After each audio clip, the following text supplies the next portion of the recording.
السلام عليكم ورحمة الله وبركاته. ازيكم يا حلوين؟ عاملين ايه؟ يا رب تكونوا في احسن حال وفي احسن صحة وعافية وانتوا بتشوفوا الفيديو بتاع النهاردة. هنعمل مع بعض النهاردة خبز الفوكاتشا. هو مخبوز حلو جدا جدا، متوفر، مكوناته متوفرة في كل مكان. سهل جدا، ما بياخدش منك غلبة، وما بياخدش منك مجهود على فكرة. بيناسب كل الوجبات.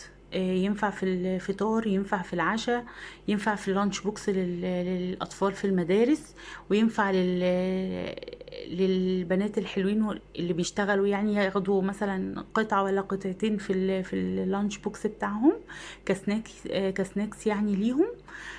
حلو جدا جدا يعني. وينفع تعمليه مثلا لو جايلك حد على عشاء، عايزه تعملي عشاء خفيف كده مع شاي، مع يعني يبقى شكله شيك كده في نفس الوقت، وبيبقى حلو جدا وخفيف.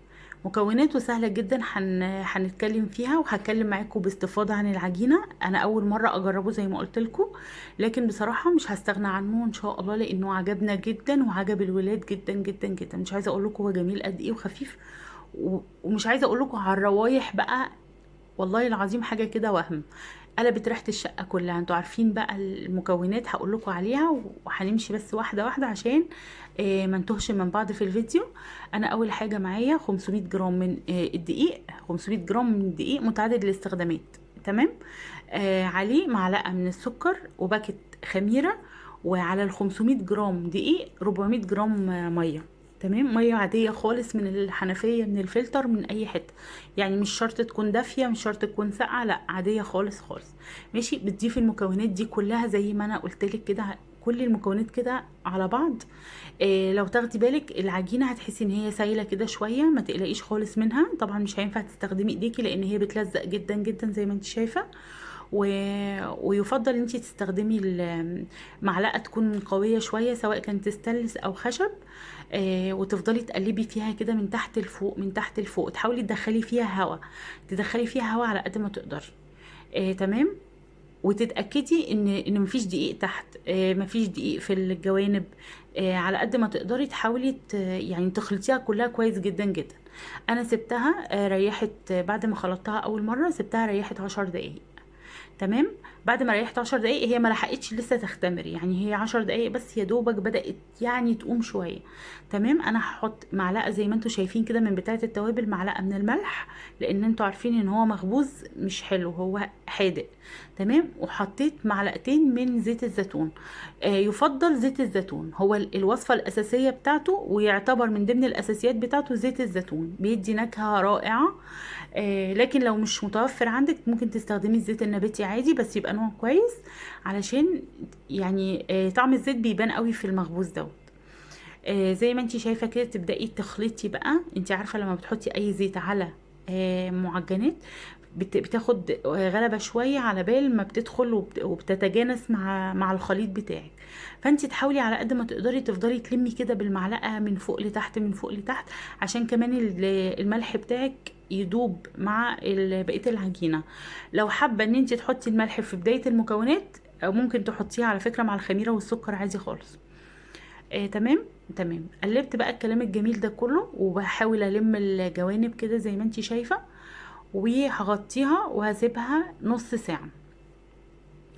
العجينة بتاعت النهاردة يعني يفضل ان هي تبقى في مكان دافي، علشان تديكي الاختمار المظبوط. ولما تختمر بصي تحاولي تهبطي الاختمار بتاعها كده، لان انت دي مش اول تخميرة، انت سبتيها الاول 10 دقايق، وبعدين سبتيها نص ساعة كمان، وبعدين هتسيبيها كمان ساعة.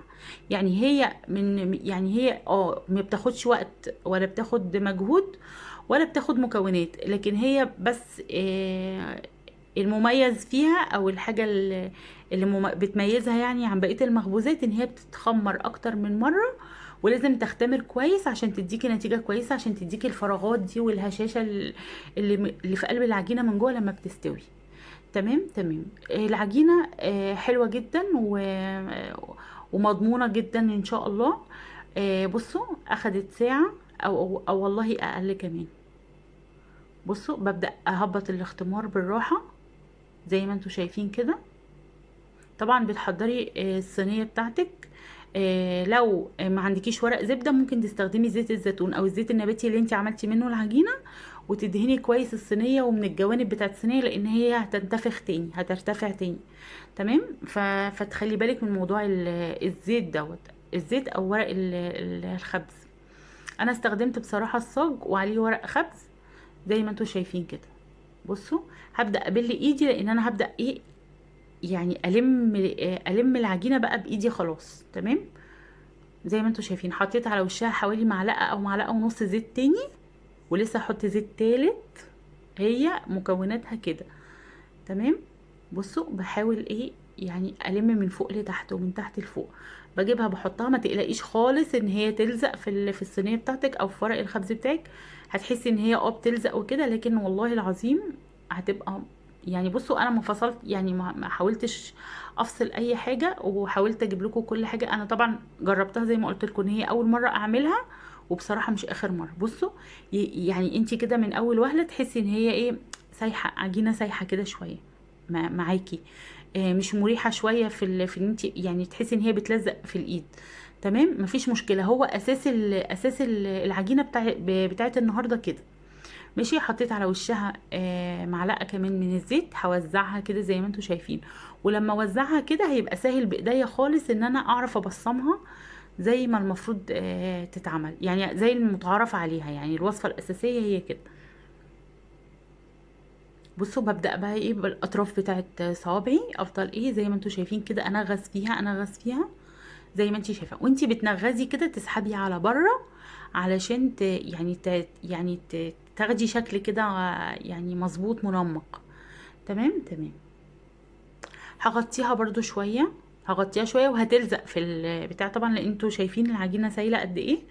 هغطيها شويه حوالي 10 دقايق كمان، وهبدأ بقى اشيل. ما اقلقش خالص من ان هي تلزق او كده، ما تقلقيش خالص خالص. هي كل السطح بتاعها هيستوي تاني، ما تقلقيش خالص منها. لو وصلتي بقى لغاية هنا ما تنسيش اللايك، وما تنسيش كومنت جميل كده. وعايزاكي تجربيها وتقولي لي في الكومنتات عملتي ايه وعجبتك الوصفه النهارده ولا لا، وتقولوا لي مقترحاتكم، عايزين اعمل لكم ايه بقى ان شاء الله الفيديو الجاي. حابين ايه؟ حابين شغل مطبخ، ولا حابين روتينات، ولا حابين جولة، ولا حابين ايه بالظبط؟ قولولي وانا معاكم. بصوا انا هستخدم النهارده في الحشوة، هستخدم طماطم. هي الوصفة الاصلية بتاعتها كده طماطم وزيتون وروزماري، بس روزماري فريش، مش بس طبعا انا عشان مش متوفر عندي الفريش استخدمت المجفف، واداني نفس النتيجة وريحة مش عايزة اقول لكم رهيبة. واضافة مني حطيت السلامي المتقطع دوت، وحطيت كمان فلفل اخضر. ده اضافات من عندي انا، لكن الاساسي بتاعها هو كده طماطم. وفي ناس بتحط كمان بصل. البصل الاحمر ده يعني بتختاري الحبه الصغيره او الثمره الصغيره في البصل، وبتقطعها ترانشات كده متوسطه السمك، مش رفيعه ولا تخينه، وبتوزعها بيبقى شكلها حلو جدا. بس للناس اللي بتحب البصل، لكن انا الولاد عندي مش بيحبوا البصل قوي في الاكل.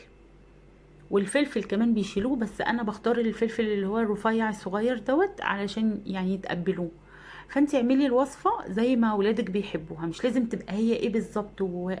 وهي مظبوطه. المهم العجينه تبقى مظبوطه زي الكتاب ما قال. لكن الحشوه يعني صنفيها كده على حسب ما ولادك بيحبوها. يعني في ولاد بيحبوا بصل، حط لهم بصل. في ولاد مش بيحبوا البصل، ما تحطيش. في ولاد مش بيحبوا الفلفل، الطماطم بلاش، عشان الحاجه تتاكل. واحنا بنعمل حاجه عشان تتاكل، مش عشان يستبعدوا منها حاجه. تمام. انا وزعت زي ما انتم شايفين طماطم، وحطيت شويه من الزيتون. انا خليت الزيتون، ما كانش عندي بصراحه زيتون انصص كده، فانا خليت الزيتون دوت الاسود. وقطعت الفلفل صغير كده زي ما انتم شايفين. هو اساسا رفيع، فانا قطعته بس حلقات. هي دي كده الفلفلايه، بس هي انا قطعتها بس حلقات كده. وده الروزماري كده بترشيه على الوش، على السطح بتاعه. ولو حابه تحطي على فكره جبنه مبشوره ممكن تحطي على فكره، بس كده هتقلب معاكي بيتزا. بس عايزه اقول لكم رهيبه. لو انت بقى مش عايزه تحطي عليها اي حاجه خالص خالص، ممكن ما تحطيش عليها حاجه خالص، وممكن تفتحيها من النص. دي من ضمن الافكار برضو. تفتحيها من النص وتحشيها من جوه اي حشوه انت عايزاها، وتحطيها وتقطعيها زي فطيره، زي اي حاجه يعني. هتديكي نتيجه حلوه جدا جدا جدا.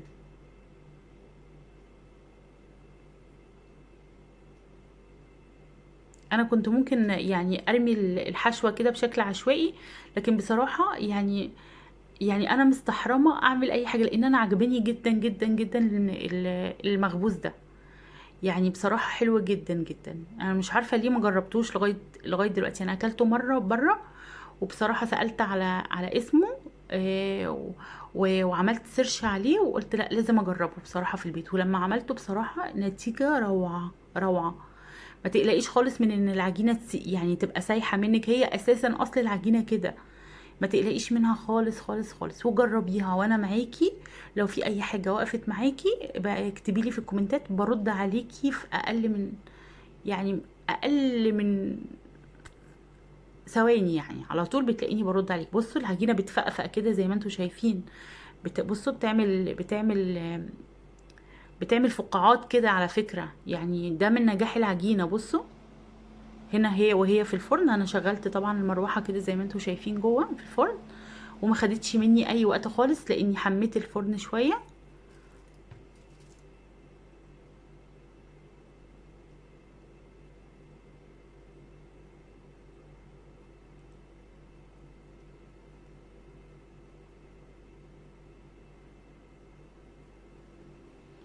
بصوا هي بتبقى مقرمشه كده من بره، وطريه كده، وهشه من جوه. بصوا سامعين سامعين عامله ازاي؟ بصوا ما شاء الله عامله ازاي، تحفه. ولا ريحتها بقى رهيبه، الطماطم وريحه الزيتون مع ريحه الفلفل مع ريحه الروزماري، حاجه كده وهم. بجد بجد نفسي تجربوها وقولوا لي رايكم، هتعجبكم اكيد. انا متاكده ان هي تعجبكم جدا جدا جدا.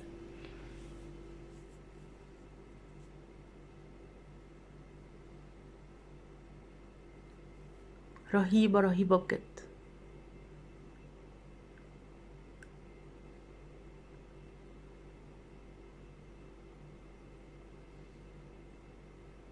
شايفين ما شاء الله؟ بصوا مفرغه ازاي من هنا، شايفين ما شاء الله هشه.